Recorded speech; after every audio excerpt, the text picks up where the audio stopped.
So welcome to another video from theplayersaid.com. My name's Alexander. And I'm Grant. And we're here at San Diego Historicon, finally. Maybe you followed the Odyssey, maybe not. We're here with Sam London, who is the designer of the up-and-coming Firefight Tactical, let me get the name right, which is coming out from GMT. It's currently as a recording on the P500, so you can get it there. And you want to know what I like the best about it? Go for it. The name says it all. Yep. It says it all. That's what you're doing, right? And that's awesome. So yeah, we love tactical games. Yes, we just demoed this. It is fast, it is furious, it is very easy to learn, especially if the designer teaches you. Yeah. But it's got a very cool and quite unique dice pool mechanic that feeds into the impulses within a turn, and you have a set number of turns, and that pool might grow. But then it's, you use those for activations, and it's good old-fashioned tactical. Move guys around, jumping through terrain, scouting areas, op fire, shooting each other, jumping into melee, trying to take objectives. Everything that you would want from a tactical game. But with a lot of Euro in it. But very easy to learn. Dice, And what? It doesn't take very long. Nope. So this was a 6-turn scenario. We were through 4 turns now? Yeah. Were we just starting our 4th turn? Yes. Yeah, you were. Well, no, you were about. We were about to start. You were about to start the 5th. Yeah. And so, just lengthwise, what can people expect? Like, is this a shorter scenario? Are there longer ones, or are they all the same size? So this is a shorter scenario. Jason Carr has been playing this a lot of GMT. He says that he and his wife got through this in 30 minutes, which I was pretty impressed. These kind of smaller form scenarios, they're under an hour. The much larger scenarios, you're still under 2 hours. But some of the mega scenarios, still not 100% sure how many of those will end up in the game. Those are going to be like 3 hours, but that's more of a component limitation thing. Sure. Expansions would get us to those mega, and we're talking about, I guess I'll say this, we're talking about the possibility of having split battlefields so you can do some multiplayer stuff. That would be amazing. Yeah. Everyone loves that. Yeah. That was like with Undaunted Normandy, that was one of my favorite innovations in the reinforcements, because I played with 4 people. It's a blast. Yeah. Because you've got the command issues, but you've also got trash talking and just fun. Well, and it's also a game that's this approachable. Yep. If you can sit more people, that's wonderful. Yeah. So, walk us through kind of the design ethos of I this do want to game say as well. one thing, though. It is approachable. There's a lot of crunch here. Oh, yeah. I mean, it's very satisfying. You're going to have to play it a couple times to really get familiar with it. After we played 4 turns, I'm like, I'm starting to get it. Mm-hmm. Yes. But having you helping us was really good. That's you come to our helpful. house every time we play, and I'm sure I'll fly out. It's definitely supposed to be a part of it. That first play you get, the game is kind of handling the hate draft element of it for you. Yep. But then after you get through a couple of games, you start to recognize, they're always going to need low numbers for mobility. So I'm going to just start getting rid of those as part of what I'm doing to limit their mobility this game turn, because I can see that they're already limited, right? And so it's kind of going to evolve as you play it to really get into. It's really easy coming from a tactical place to only think about what's going on the map. But then the stuff that's going on here on the sideboard can be way more devastating than a single fire. And we even saw that with exactly that example, and it was very fun. It also helps to remind you it's a game. Yeah, it's on the lighter side, but it still has that crunch, but it's enjoyable. It's fun to play. And I found myself really thinking through my options and trying to understand, okay, I do want to use that yellow die because that's his big move, and I do want to use those 1s and 2s because that's what and I like that, right? And to me, that replicates very well the randomness of the die rolling represents the confusion on the battlefield. That's actually that's a perfect segue into the design ethos if you want me to go into this. Absolutely. So the pedigree for this game, I'm a big tactical guy. So I love squad leader, advanced squad leader. I love up front. I love combat commander. And so the primary inspiration for this was combat commander. And poor Kai Jensen, she's really been a sounding board for me on a number of things that have happened here. But ultimately what I was trying to do is, I love combat commander, but I hate that moment when you get a bad hand and it's just like, I can't do anything with it. So what I wanted to do here is that initial die pool, you're probably going to be able to do your most important 1 or 2 things. But then you're still going to have that bit where as the die pool gets low, you're going to have to, I can't do exactly what I want to do. What's the best I can do with the options I have? Yeah. And so it gives you that bit, which I think is, a fairly realistic model of it. So you're like, okay, if you're in the field and you're in command, this needs to happen. You're going to be, it might not work out, but you're going to be able to try to make that happen. But then everything that you're paying less attention to, probably going to go wrong, go awry. And so that's just kind of organically happens there with the dice draft. Yeah, it definitely forces your priorities, which I thought was very interesting. Yeah, and frankly, I do see the upfront influence here. Obviously, the cards, the scouting, the changing of the terrain. I've always enjoyed that kind of thing because it's kind of what happened, right? Yeah. I mean, you think that's a farmhouse, but you get up there and it's burned down. Yeah. And it's not really worth anything. Yeah. But I enjoy that element because it does make it more of a game. Yeah. You know, sometimes tactical games, I think, take themselves too seriously. Yeah, I agree. You mentioned ASL, and those are serious games. There's some rules, though, that you're like, that doesn't quite feel great. I want to preface this. I love Advanced Squad Leader. But yes, there's a lot of times where it's like, okay, there's this much extra crunch here. Right. For how much gain? For and what that, gain? Yes. So yeah, I was definitely trying to avoid that here. We didn't play with concealment, but that's another part of it that gets into it is when they're concealed, you can have a situation where I'll just pick anything here. You know, this is still Fog of War and there's a concealed unit into it. You're doing recon by fire to try to go in here and say like, I think there's something here, and then you flip it.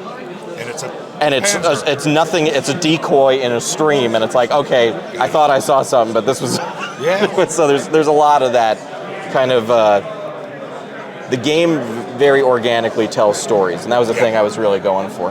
Well, and this is combined arms, right? You've got tanks. What other vehicles or?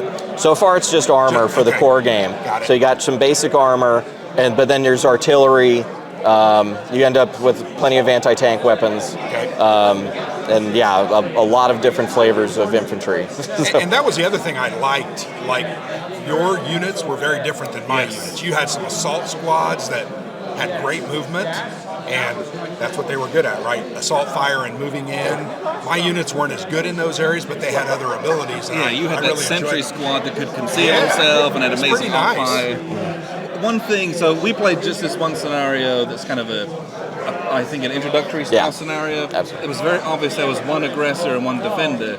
Do you have other scenarios where it's like meeting engagements where they're both trying to go at things for like objectives wise? Yes, but they are much later. They're like that's my Folly's Pocket scenario. But yeah, it's the bigger thing is when you get into another thing which I mentioned to you guys earlier. Was it was very important to me to set it up where people realize this is a system that you can customize very easily and do your own scenarios.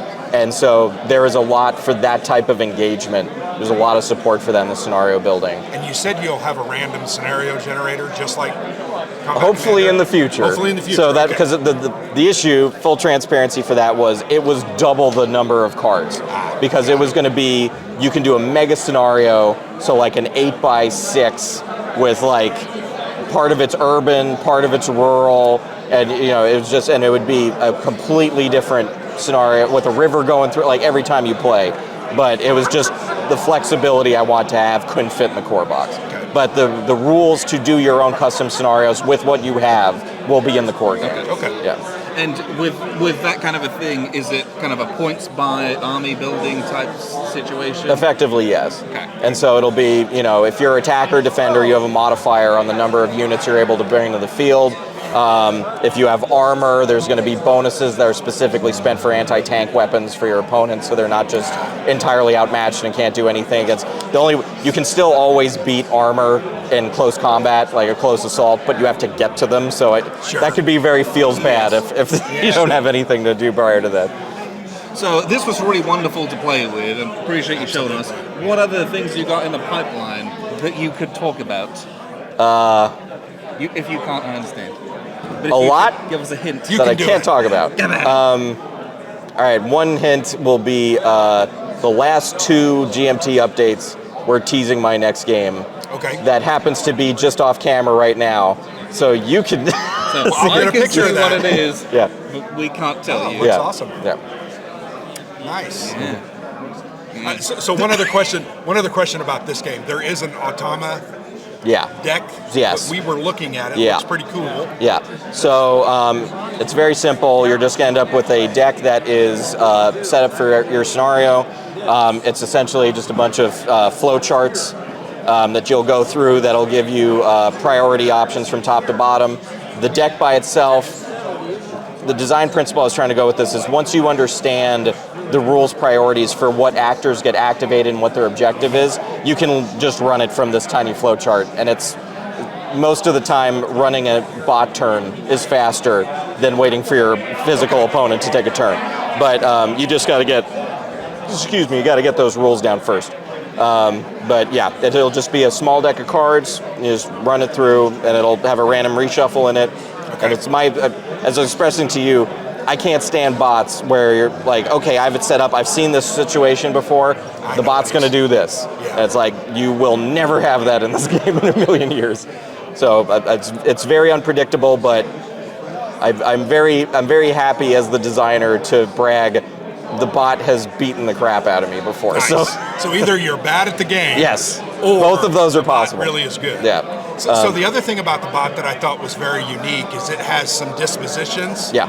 An aggressive and a... It's reckless and cautious. Yeah, reckless and cautious. And so it's kind of, you'll end up, you could do just a game against a straight reckless bot or a straight cautious bot, but more importantly, you can shuffle them up and you'll get some random level of, sometimes they're reckless in these circumstances, but they're cautious in these other circumstances, and you won't really know what you ended up against until it starts to behave that way. Yeah. So that was, and I have other plans for that, but that can't fit in the core box. Sure. So one other question I have, because I know people are going to want to know and understand, how does the dice system work? Talk about that. Okay. Because that's obviously the heart of the game. That is the beating heart of the game.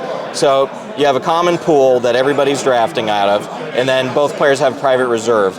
Both of these are going to be very specific for the scenario. Right. You roll up all the dice, all the sixes are removed. The idea there being that the number of dice is the number of impulses that will happen in that game turn. You can't fully predict it because the sixes are taken out. Also, if the sixes are on certain colors, you might have none of the color that you need in a given game turn. You just can't predict it. But then there's also the game timer is represented by dice, and so those are, as you deplete your common pool, you reset for the new game turn, all your dice are now available again. You're pulling additional dice from the game timer, which will extend those game turns. And again, that's very scenario specific. So you'll have scenarios where, it's supposed to be in the beginning, there's a lot of momentum, but then it gets cut by, aggression. And so you'll have those momentum dice will be the first 3 turns. You're like, whoa, there's so many options now for movement. And then all of a sudden red dice start to come in.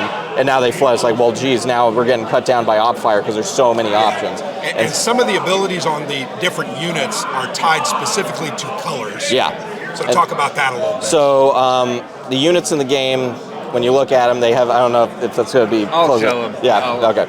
So you're going to have dice menus on the units. If the dice are not colored, you can assign any die to it.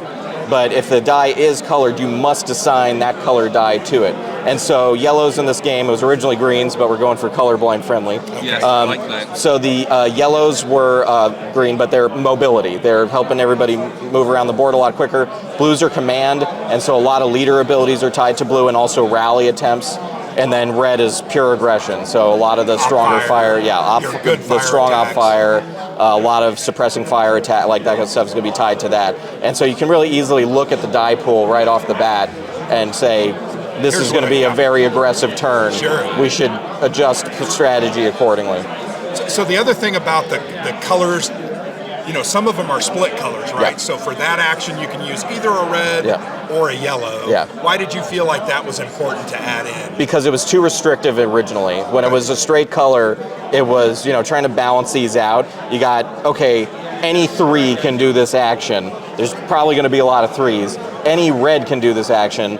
At a glance, there's reds or not. But if it's a red 1 needs to do this action, it's very limited, and then I would have to do a red 1, a red 2, a red, in order to balance that out, and it was unnecessary. So I just split, made it a lot more easy to always be able to pull something into those. They are definitely the weakest, though. They're the less likely to, actually be able to activate. Right. The thing I really enjoyed about the way the dice pool works is it does keep building. Yeah. So I think our first turn we had 4 dice, I think, in the common It was 5. pool, 5. Yeah. And then by the end, we were going to have 10. Yeah. 3, 6, 7. Yeah, 10. Yeah. So those last couple of turns, they're going to be long, Yeah. right? Potentially. Yeah. If you don't kill all your guys. Well, So if Yeah. your guys don't are do dead. that.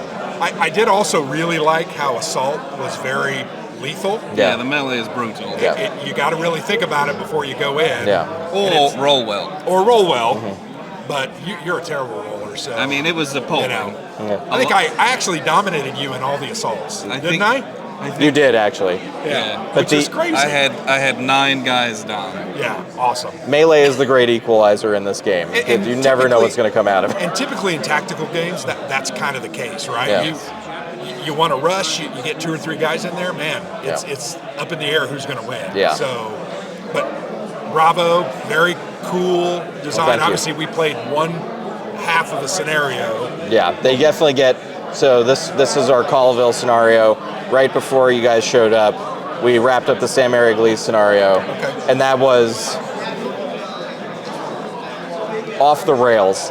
Okay. It was a very everything that could go wrong for both sides went wrong, and it was hilarious. We rolled a lot of doubles on Yes. failures, which basically end up routing you and pinning you, all that bad stuff, which is fun. But also, I think I did one time at least. I rolled doubles on a good thing, and it's Yeah. like, ooh, Yeah, he gets to do something that he wants. yeah. Doubles For are no dice. doubles are always exciting in this game because it's Yeah. always going to throw things totally left field. You're not going to be Sure. not ready for. It's kind of like that hero concept in Combat Commander. Yeah. And when those hero things happen, those cards come, man, that's awesome. 'Cause Yes. that turns that guy into a killing machine. That's also in ASL as Yeah, well. that's right? ASL's inspiration for that. And then we didn't cover it, but it's an optional rule. But those 6s that get removed can trigger these events. The events are scenario specific. Okay. And so you're going to end up with things that totally come out of So nowhere if you that can kill really like mix up. 3 6s from the dice pool, you're going to trigger that 3 event. Yeah, and it'll be like Nice. maybe in Combat Commander style. There's going to be a sniper that's going to be Yeah. hidden somewhere, or one of the ones that came up a couple times in that Sam Eriglise scenario is you actually have decent prep, so you actually can, both of you, look at one of the dice in your private reserve and cook it to the number you want. Right. But then the other one was that got triggered was no plan survives contact with the enemy, so both players lost their private reserve at the start of the turn, Oh, and it wow. made for a much erratic turn. Oh, yeah. Yeah. Well, chaos, right? Yeah. The only plan that survives contact, no plan No survives, survives contact. So Yep. that's the same thing here. So, but yeah, very good. I've enjoyed this. I'd love to Absolutely. play it some more. Is there ever going to be like a campaign mode? I'm getting asked that a lot. Okay. If there continues to be, you're not the first to ask. Sure. If that Well, it continues just to seems be a like thing. a natural pairing. They're right now they're ordered in sequence, and so it would really not be difficult to just do a cheap thing Sure. with that. But if I was going to do a campaign mode, I'd probably want to do something a little bit more. Robust. Yeah. But no, I'm certainly open to it. It's starting to sound like the desire is there. I am certainly. This is a system that is near and dear to my heart because it's the first thing I'm getting published, Yeah. and so I have big plans for this system. Yeah. I've been asked. None of this is official, so I have no problem telling you any of this. I've been asked about doing a Vietnam version, which I'm very curious about, and I've been asked about doing a naval version, which I'm really curious about. Okay. And so, yeah, there's a lot of, and then that's to say nothing of the. I have at the very least notes on everything World War II for the system. Sure. So one final question. Why did you design this game? So the big thing for me is, which again, you're prompting me because I already said it, so I'll repeat it Okay. for the recording. I'm a huge tactical guy. I love tactical games. I play them as much as I possibly can. But people get really intimidated by your classic hex and counter tactical game. And so I want to design something, that was trying to be bizarre. And so, come in and say like, well, what if I spill some Euro into our classic tactical space? But then also, as part of that, kind of disarm, the people that are in my own life that are like, okay, yeah, maybe they might be amenable to a strategic level war game, but they just find tactical games so intimidating. They're usually very deep rule books. and Right. complex. originally, it's going to change slightly, but I'm adamant about preserving this. The current rule book for Firefight Tactical, you can play this scenario after reading 9 pages. It's just like, the rules are very simple, get them in there, and then you can play, and then you got the reference for when a certain action comes up. And then you can fill it in with your night rules and your, other weather rules and your armor and your artillery and all that. But just to get down and play the game is really not complicated. And so far, I'm happy to say a lot of people, the tactical people who have tried this have really enjoyed it, but more importantly, the non-tactical people have really enjoyed it. And so I had a weekend at the warehouse for GMT. I had this, one of them's here today, but they sat down, and the one who was here today is like, I don't tactical. And he said he looked at it on P500 and he backed it. And he was really excited about it. And his friend was upset with him because he was really curious and wanted to back it, and he's the tactical guy. Okay. And he was like, well, it's fine because they do all their gaming together. We don't need to have 2 copies. And they sat down and they played it, and the tactical guy's like, forget you, I'm getting my own copy. And I was like, that's a true war game. That's my favorite thing. My favorite story about this, like, okay, you got your tactical player and your non-tactical player, and they both had a great time, and that's what I'm trying to have happen. Well, excellent. Yes, thank you very much for showing us this. Oh, my also, pleasure. Congratulations on getting your first game done. Yes, thank you. And look forward to more from this in the future. Again, this is currently on P500, so check it out. Please. I think it's at 400. We're at 400. Yeah, so get it up. It's nearly there. This is very fun, and pretty much anyone could play and learn this as well. Great. It's not complicated. And I think both war gamers and non-war gamers will enjoy it. Yes, agreed. But yeah, thanks for sitting down and teaching with us, and appreciate you doing that, and appreciate everyone for tuning in. I've been Alexander from Players8.com. And I'm Grant.